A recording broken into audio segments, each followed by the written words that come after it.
First of all কি নিয়ে কথা বলবো আমরা? পিরিয়ডিক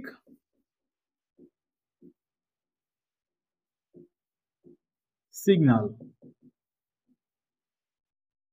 নেক্সট আমরা কথা বলবো হচ্ছে নন পিরিয়ডিক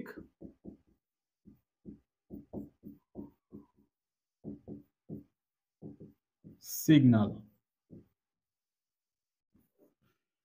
তো অ্যানালগ সিগন্যালের এক্সাম্পল দিয়ে যদি আমরা বুঝি তাহলে হচ্ছে আমাদের জন্য সুবিধাজনক হবে।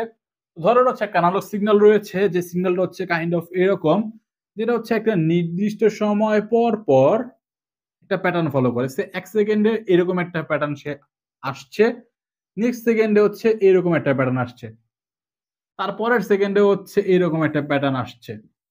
মানে হচ্ছে নির্দিষ্ট সময় পর পর সে একই প্যাটার্ন হচ্ছে সে ফলো করছে। তো এই টাইপের সিগন্যালকে আমরা বলবো হচ্ছে পিরিয়ডিক সিগন্যাল। এবং যে সময়ের মধ্যে সে একটা প্যাটার্ন ফলো করছে, সে এই সময়ের মধ্যে একটা সে প্যাটার্ন ফলো করলো। তো এই এতটুকুকে আমরা কি বলবো? এই এতটুকুকে আমরা বলবো হচ্ছে একটা পিরিয়ড। মার্ক আপ করে নেবেন একটু। এতটুকুকে আমরা বলবো হচ্ছে পিরিয়ড। আশা করছি বুঝতে পারছেন। তো নেক্সট যেটা হচ্ছে ফ্যাক্ট নন পিরিয়ডিক সিগন্যাল। তো এখানে পিরিয়ডিক সিগন্যাল আমরা বুঝতেই পারলাম যে হচ্ছে একটা নির্দিষ্ট সময় পর পর হচ্ছে একটা প্যাটার্ন সে ফলো করছে, এবং এতটুকুকে আমরা বলছি হচ্ছে একটা পিরিয়ড। এখানে 2টা পিরিয়ড, এটা 3টা পিরিয়ড। আশা করছি বুঝতে পারছেন। তো নন পিরিয়ডিক সিগন্যালে কি হবে? কোনো প্যাটার্ন ফলো করবে না, কোনো পিরিয়ড থাকবে না, নিজের মতো চলবে, উল্টা পাল্টা এই নিজের মতো চলছে, সে কোনো পিরিয়ড সে ফলো করছে না। নন পিরিয়ডিক কে হচ্ছে আমাদের অনেক সময় হচ্ছে অ্যাপেরিয়ডিকও বলা হয়ে থাকে, যেখানে এই এ হচ্ছে আমাদের কাইন্ড অফ হচ্ছে গ্রিক একটা ওয়ার্ড, যার মানে হচ্ছে নন, একই কথা। তো অনেক জায়গায় হচ্ছে অ্যাপেরিয়ডিক বলে, তো এখানে হচ্ছে আপনি ভয় পাবেন না। তো আশা করছি পিরিয়ডিক সিগন্যাল কে এবং হচ্ছে নন পিরিয়ডিক সিগন্যাল বা অ্যাপেরিয়ডিক সিগন্যালকে আপনি বুঝতে পেরেছেন। তো পিরিয়ডিক সিগন্যাল হচ্ছে 2 প্রকার হতে পারে, অ্যানালগ পিরিয়ডিক সিগন্যাল এবং হচ্ছে ডিজিটাল পিরিয়ডিক সিগন্যাল।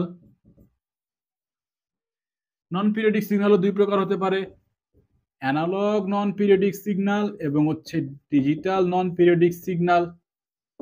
তো এখন যেটা হচ্ছে ফ্যাক্ট, আমাদের ডেটা কমিউনিকেশনের মধ্যে আমাদের মেইনলি দরকার হয় হচ্ছে অ্যানালগ পিরিয়ডিক সিগন্যাল এবং হচ্ছে ডিজিটাল নন পিরিয়ডিক সিগন্যাল।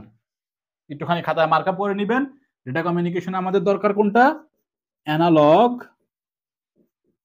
পিরিয়ডিক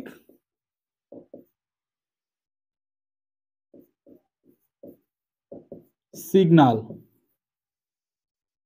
এবং হচ্ছে ডিজিটাল নন পিরিয়ডিক সিগন্যাল। এই 2টা লাগবে হচ্ছে আমাদের ডেটা কমিউনিকেশনের মধ্যে। অ্যানালগ পিরিয়ডিক সিগন্যাল কেন লাগে, এটার একটা রিজন একটুখানি খাতায় মার্ক আপ করে নেবেন। অ্যানালগ পিরিয়ডিক সিগন্যালের হচ্ছে ব্যান্ডউইথটা হচ্ছে কম প্রয়োজন হয়, যার জন্য হচ্ছে আমাদের ডেটা কমিউনিকেশনের মধ্যে এটা ইউজ করা হয়। তো নিড লেস ব্যান্ডউইথ। এবং হচ্ছে ডিজিটাল নন পিরিয়ডিক সিগন্যাল কেন লাগে? এটা লাগার কারণ হচ্ছে digital non-periodic signal can represent or they can represent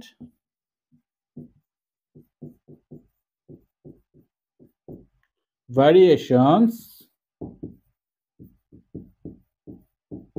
in data। ডেটার মধ্যে হচ্ছে অনেক ভ্যারিয়েশন সে রিপ্রেজেন্ট করতে পারে, যার জন্য হচ্ছে আমাদের ডিজিটাল নন পিরিয়ডিক সিগন্যালটা হচ্ছে প্রয়োজন হয়। তো আশা করছি এই পর্যন্ত আপনি বুঝতে পেরেছেন। তো নেক্সট লেকচার ভিডিওতে আমরা মেইনলি দেখব হচ্ছে অ্যানালগ পিরিয়ডিক সিগন্যাল। তো নেক্সট লেকচার ভিডিও দেখার আমন্ত্রণ জানিয়ে এখানে বিদায় নিচ্ছি। আসসালামু আলাইকুম।